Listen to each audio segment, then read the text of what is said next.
W.F. Howes presents an unabridged recording of The Gryphon King by Sara Omer, narrated by Alexandra Boulton.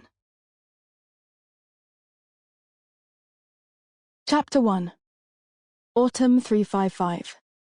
Over a decade after the sunless months, food remained scarce, especially among the nomadic tribes west of Dumakra. A dark era.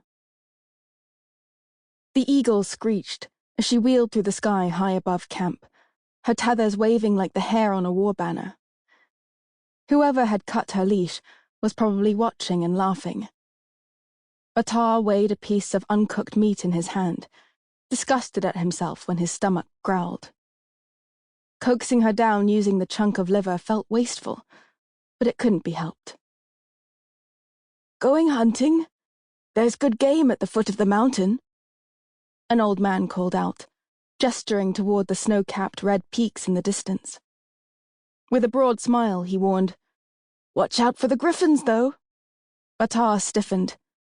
The man's drinking companions broke into riotous laughter. "Ha! His face! Like you shoved an arrow up his ass!" Fermented milk sloshed from a cup, splashing Bataar's boots. He stepped back, grimacing. He was only 14, but he'd been hunting since he could ride a horse. His pride was already mangled and dirty. It could take a hit, and so could he. These men were shadows of the hunters and fighters they'd been before wars and vermal rot outbreaks had left them scarred and gaunt. The rot took better men. It had killed Bataar's father 2 summers before.